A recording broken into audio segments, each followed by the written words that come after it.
Ang men's basketball sa Summer Olympics ay naging predictable na since the 1992 Barcelona Games. Simula ito nung pinayagan na maglaro ang mga pro players, palaging Team USA na lang. Sa huling 8 gold medals, 7 dyan na uwi ng Star Spangled Banner. Patuloy na dinodomina ng Amerika ang world basketball for over 30 years.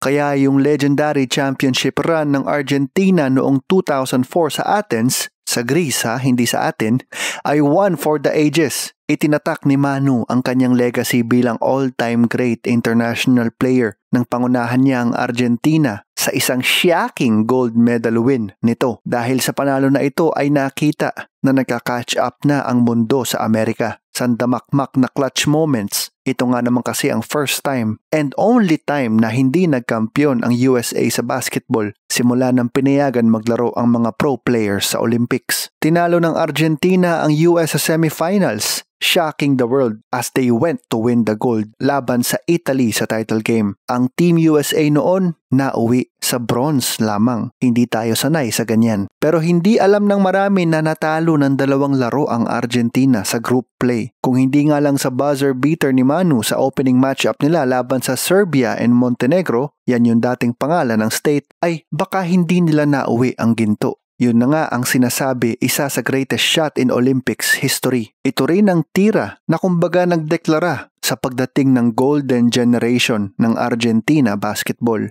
Falling away from the basket tapos called it game by banking the shot. Hindi yun madali. Talagang nag-shine ang kanyang herky-jerky game. Yung bang akala mo nagtitrip lang pero strategy na pala. After all, yung mama na yun ang nagpasikat ng Eurostep.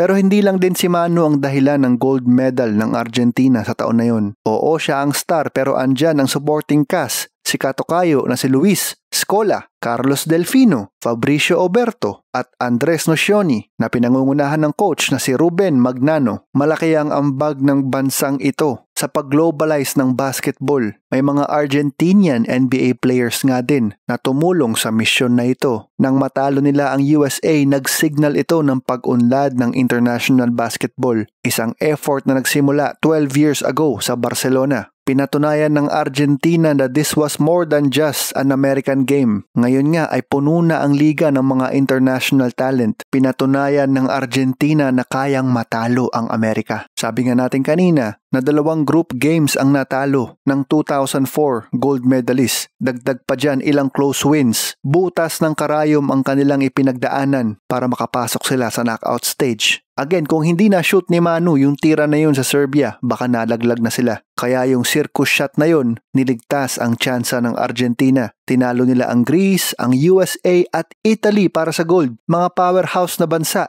Isang legendary 3-day run for the ages nga ito para sa golden generation ng Argentina basketball. Very fluid ang offensive plays nila. Dumipensa as a team. At yung pag-assemble ng kanilang roster, pinupuri din. Yung kanilang core, sa amateur pa lang nagkasama-sama na. Kaya ngayon, pag pinag-uusapan ang pagiging global ng laro, malaki ang impluensya na nagawa ng 2004 Olympic gold medalist, ang golden generation ng Argentina basketball. Ay siya plok, hanggang sa susunod na episode ng Jump Balero.